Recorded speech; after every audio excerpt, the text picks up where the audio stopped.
नमस्कार दोस्तों, कहानी केंद्र में आपका स्वागत है। आज आप सुनेंगे साहित्य अकादमी से पुरस्कृत मालगुडी डेज के लेखक आर के नारायण का लिखा उपन्यास स्वामी और उसके दोस्त का 9वां अध्याय, आखिरी पर्चा।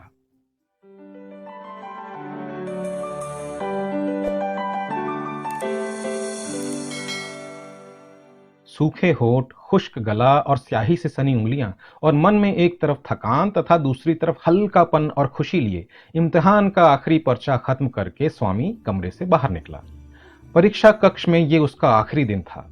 वरांडे में खड़े होकर उसने हॉल में एक नजर डाली तो उसे कुछ परेशानी महसूस हुई। उसे अच्छा लगता अगर उसकी कक्षा के अन्य साथी भी उसी तरह समय से 20 मिनट पहले पर्चा समाप्त कर बाहर आ गए होते। दीवाल से अपना बायां कंधा लगाए शंकर लिखने में लगा था। तीसरी क्लास के 2 लड़कों के बीच दूसरी खिड़की के पास बैठा राजम भी तेजी से कलम चलाया जा रहा था।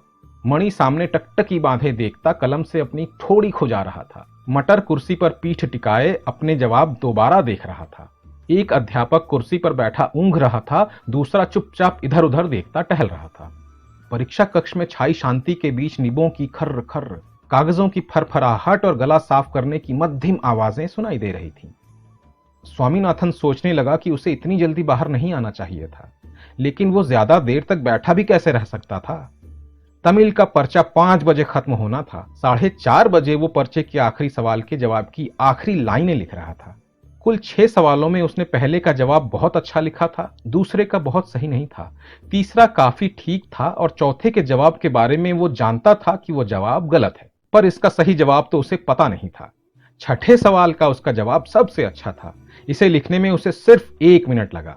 4:30 बजने से सिर्फ 2 मिनट पहले उसने ये सवाल पढ़ा था। 1 मिनट बाद उसने जवाब लिखना शुरू किया और ठीक 4:30 बजे लिखकर खत्म कर दिया था। सवाल था, ब्राह्मण और चीते की कहानी से आपको क्या सबक मिलता है। कहानी यूं है। एक ब्राह्मण किसी तालाब के किनारे से गुजर रहा था। दूसरे किनारे पर खड़े एक चीते ने उसे आवाज दी कि ये सोने का कड़ा ले जाओ। पहले तो ब्राह्मण ने यह भेंट लेने से मना कर दिया, लेकिन जब चीते ने अपनी भलमनसाहत और ईमानदारी की बार बार कस्में खाई, वो कड़ा लेने के लिए पानी में उतरा। दूसरे किनारे पर पहुंचकर जैसे ही उसने कड़ा लेने के लिए हाथ बढ़ाया, चीता उसे पकड़कर खा गया। स्वामीनाथन ने यह सोचा भी नहीं था कि इस कहानी में कोई उपदेश भी हो सकता है, लेकिन अब चूंकि पर्चे में लिखा था कि इससे मिलने वाला सबक बताओ, तो इसमें उपदेश होना ही चाहिए। 1 मिनट उसने ये सोचने में लगाया कि ये सबक क्या हो सकता है। क्या ये कि जब कोई चीता सोने का कड़ा भेंट करे तो उसे ले लेना चाहिए, या ये कि सोने के कड़े का लालच करने से जान भी जा सकती है। उसे दूसरी बात में तर्क ज्यादा लगा, इसलिए वही जवाब लिख दिया। जवाब लिखने के बाद उसने हॉल में लगी घड़ी पर नजर डाली। समय खत्म होने में आधा घंटा बाकी था। इतनी देर यहां बैठकर वो क्या करेगा। लेकिन सबसे पहले बाहर निकल आना भी तो उसे ठीक नहीं लगता था। दूसरे लड़के भी उसकी तरह जल्दी पर्चा क्यों नहीं पूरा कर डालते। अब उसे वक्त काटना मुश्किल लग रहा था। पर्चा 3 घंटे की जगह 2.5 घंटे का क्यों नहीं कर दिया जाता। बाहर खाली पड़े वरांडे में उसकी नजर जा टिकी। काश उसमें हिम्मत होती कि कॉपी पकड़ाकर बाहर निकल जाए। अब काफी दिन तक कोई इम्तिहान नहीं होगा। इन दिनों वो जो चाहे कर सकेगा। सवेरे दोपहर शाम जब चाहे शहर में घूम फिर सकेगा। सब किताबें फेंक देगा और दादी से जितनी चाहे कहानियां सुन सकेगा। उसे लगा कि एक अध्यापक उसे ध्यान से देख रहा है। फौरन उसने कॉपी पर नजर गड़ा ली। फिर उसने सोचा कि बैठना ही है तो जवाब दोबारा देख क्यों ना लिया जाए। पहले सवाल की कुछ लाइनें पढ़ी और वो बोर होने लगा। वो तेजी से पन्ने पलटने लगा और आखिरी सवाल तक आ पहुंचा। वो देर तक इसका जवाब देखता रहा। दरअसल अब वो नाटक कर रहा था। चीते की कहानी का सबक इतनी देर तक देखा कि उसका अर्थ ही गायब हो गया। अब उसने कलम उठाई और कॉमा, फुल स्टॉप ठीक करने लगा। देर तक धीरे धीरे यही काम करता रहा। फिर उसने घड़ी पर नजर डाली और सोचा कि 5 बज रहे होंगे, लेकिन अभी तो 4:30 बजे के बाद 10 मिनट ही बीते थे। उसने देखा कि 2-3 लड़के कॉपियां देकर बाहर जा रहे हैं। उसे खुशी हुई और जल्दी से कॉपी के पहले पन्ने पर अपना नाम पता लिखने लगा। विषय तमिल। नाम WS स्वामीनाथन। कक्षा 1 section A, Albert mission school, Malgudi, दक्षिण भारत, एशिया। घंटी बजी। 2 और 3 के ग्रुपों में लड़के बाहर निकलने लगे। पिछले 3 घंटों से अब नजारा बिल्कुल उल्टा था। सब जोर जोर से बातें कर रहे थे।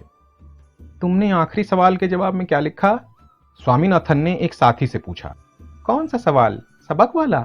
तुम्हें याद नहीं टीचर ने क्या कहा था कि सोने के लालच में ब्राह्मण ने जान गंवाई? वहां सोना था ही कहां? स्वामी ने एतराज किया। वहां तो सोने का कड़ा था। इसके जवाब में तुमने कितना लिखा? पूरा एक पन्ना, साथी ने कहा। स्वामी को यह उत्तर अच्छा नहीं लगा। उसने तो सिर्फ एक लाइन लिखी थी। लेकिन क्यों? इतना लंबा जवाब तुम कैसे लिख सके? कुछ देर बाद राजम और शंकर भी वहां पहुंचे। शंकर ने पूछा, पर्चा कैसा लगा? अच्छा ही था, स्वामी ने जवाब दिया। मुझे तो तमिल के पर्चे का ही डर था। राजम बोला, अब मेरा ख्याल है कोई खतरा नहीं, पास होने के नंबर आ जाएंगे। नहीं, ज्यादा मिलेंगे, एक क्लास। शंकर बोला। सुनो, स्वामी ने दखल दिया, कुछ मूर्खों ने पूरे पेज में सबक वाले सवाल का जवाब लिखा है। राजम कहने लगा, मैंने तो 3/4 पेज ही लिखा है। शंकर ने, जो इन विषयों में अधिकारी माना जाता था, कहा, मैंने आधा लिखा है। यह सुनकर स्वामी ने झूठ बोला, मैंने भी करीब करीब आधा ही लिखा है। यह कहकर उसे मन में शांति महसूस हुई और यह झूठ उसे सच ही लगने लगा। पता है, अब कल से छुट्टी शुरू हो जाएगी। राजम ने कहा, अरे ये तो मैं भूल ही गया था। किसी ने पूछा, इन दिनों तुम क्या करोगे? स्वामी ने जवाब दिया, मैं अपनी सब किताबें आग के हवाले कर दूंगा। शंकर बोला, मेरे पिताजी छुट्टियों में पढ़ने के लिए बहुत सारी किताबें ले आए हैं, जैसे सिंदबाद जहाजी, अली बाबा वगैरह। तभी मणि चिल्लाता हुआ आ पहुंचा, मुझे तो आखिरी सवाल लिखने का टाइम ही नहीं मिला। पीछे से मटर भी आधम का, उसके एक गाल पर स्याही लगी थी। कैसा रहा शंकर? First class? नहीं, 35 से ज्यादा नहीं मिलेंगे। मक्कार, झूठ बोल रहे हो तुम। अगर तुम्हें फर्स्ट क्लास मिली तो मैं तुम्हारी चुटिया काट डालूंगा। 15 मिनट बाद फिर घंटी बजी। स्कूल के सब लड़के हॉल में इकट्ठा हो गए। सबके चेहरों पर खुशी थी और दोस्ती का माहौल था। अध्यापक भी सबसे मीठा व्यवहार कर रहे थे। एबेंजर ने मणि को देखकर कहा, अरे बंद खोपड़ी, ये छुट्टियां कहां बर्बाद करोगे? सर, मैं तो सोने का मजा लूंगा।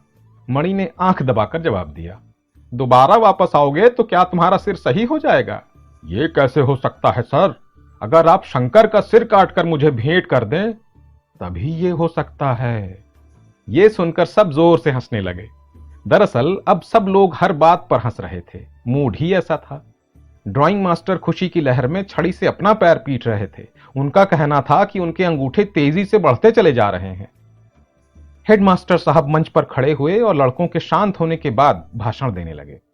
उन्होंने कहा कि अब 19 जून तक स्कूल बंद रहेगा और 20 तारीख को फिर खुलेगा। उन्होंने आशा जताई कि लड़के वक्त बर्बाद नहीं करेंगे, बल्कि किस्से कहानियों की किताबें पढ़ने के साथ साथ कभी कभी अगली कक्षा की किताबों पर भी नजर मारते रहेंगे। और उन्हें आशा है कि ज्यादातर लड़के पास होकर अगली कक्षाओं में चले जाएंगे। और इसके बाद प्रार्थना होगी और प्रार्थना करके लड़के अपने अपने घर जा सकेंगे। प्रार्थना खत्म होते ही मानो तूफान फट पड़ा। लड़के तरह तरह की आवाजें करते हॉल से बाहर निकलने लगे। सब एक साथ बाहर आने की कोशिश कर रहे थे। इस भयंकर शोर शराबे के बीच स्वामी मणि के साथ ही चलता रहा। कारण यह था कि स्कूल में सभी मानते थे कि इस आखिरी दिन लड़के अपने दुश्मन साथियों को चाकू मार देते हैं। स्वामी का ख्याल था कि उसका कोई दुश्मन नहीं है, लेकिन क्या कहा जा सकता है, स्कूल अच्छी जगह नहीं थी। मणि ने स्कूल के फाटक पर कुछ ज्यादा ही करतब दिखाना शुरू किया।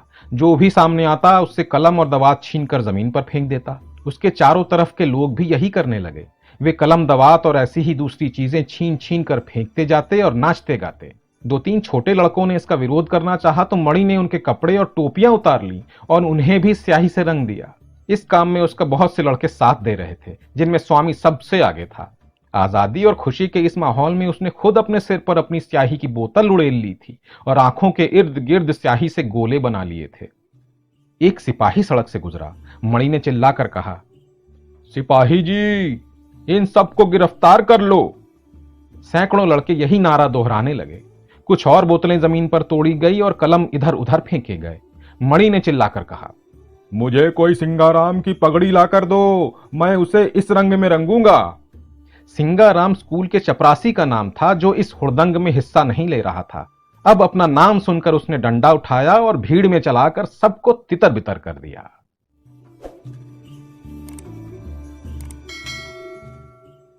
दोस्तों, अभी आप सुन रहे थे साहित्य अकादमी से पुरस्कृत मालगुडी डेज के लेखक आर के नारायण का लिखा उपन्यास स्वामी और उसके दोस्त का 9वां अध्याय, आखिरी पर्चा।